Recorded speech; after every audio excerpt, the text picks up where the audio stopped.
April 30th, 2025. A white Toyota Crown stops at a traffic light on Ngong Road, Nairobi. It's just past 7:30 p.m. A motorcycle pulls up. A man steps off, raises a gun, and fires. In seconds, Kenya loses a fearless voice. Honorable.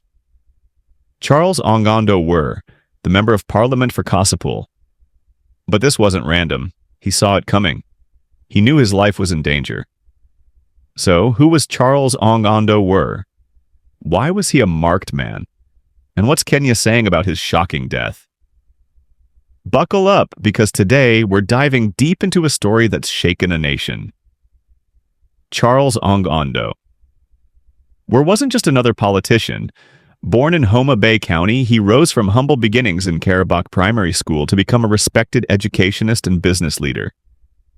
This guy was sharp, holding a master's in procurement and supplies, a bachelor's in business management, and even a certificate in computerized accounting. Before politics, he was a CEO, running companies like Victoria Cleaning Services and Benga Group Holding.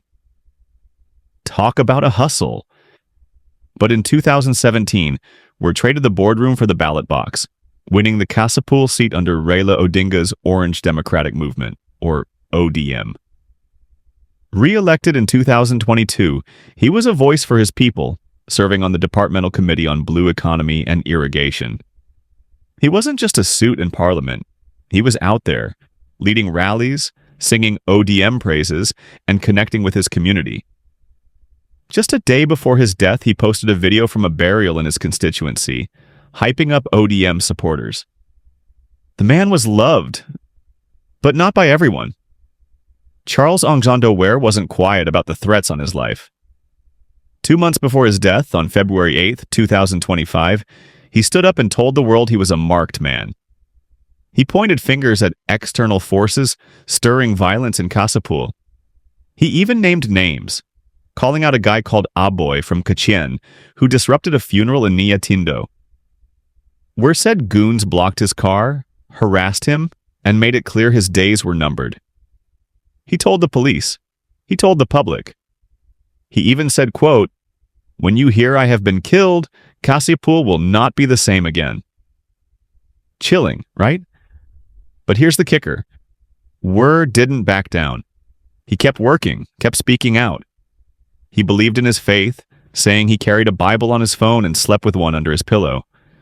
He thought that would protect him. Sadly, it didn't. April 30th, 2025. It's a Wednesday evening, and Were's just left Parliament after a long day. He's in his white Toyota Crown, heading toward Mbagathi. His driver's at the wheel, his bodyguard by his side.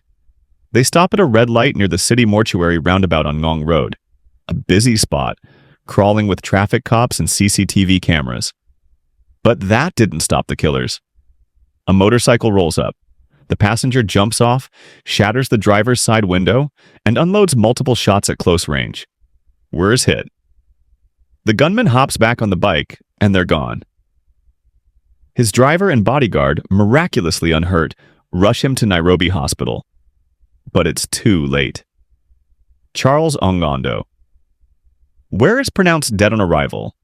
The police call it targeted and premeditated. No kidding, this was a professional hit.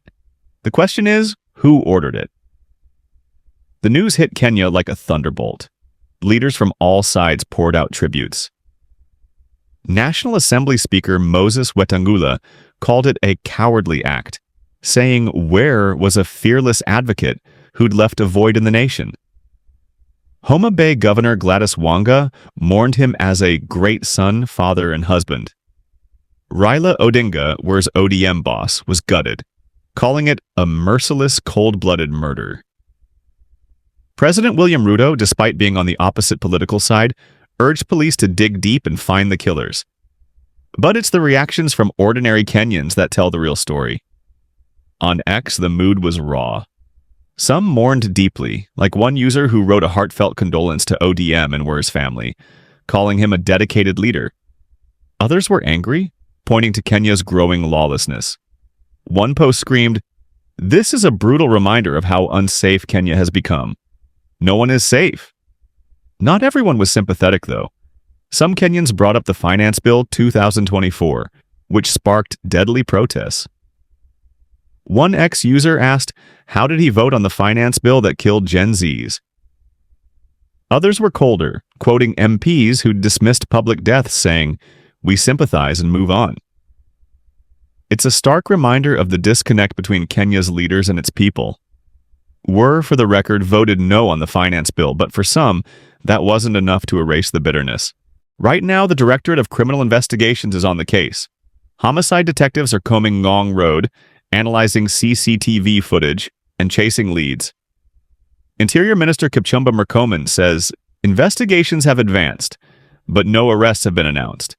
The police are tight-lipped, only saying the attack was targeted and premeditated. Witnesses are being urged to call hotlines like 999 or Fichuakwa DCI. But the questions are piling up. Who wanted Were dead? Was it political rivals? Criminal gangs he'd called out? Or something deeper tied to his work in Parliament? And why was a sitting MP gunned down in a secure area? Some on X are even asking, is this a message? Who's next? Charles Ong'ondo Were was more than an MP. He was a son of Kasipul, a fighter for his people, and a man who stared down danger to serve. His death isn't just a tragedy, it's a wake-up call. Kenya's grappling with violence, distrust, and a political system that's leaving too many behind. Will justice be served? Only time will tell. So, what do you think? Was this a political assassination? A personal vendetta?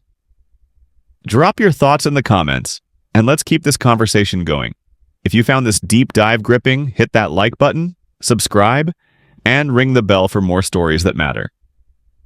Until next time, stay curious, stay safe. Thanks for watching. If you want more on Kenya's untold stories, check out our video on the Blood Parliament documentary linked below. Share this video to spread the word, and we'll see you in the next one. Peace.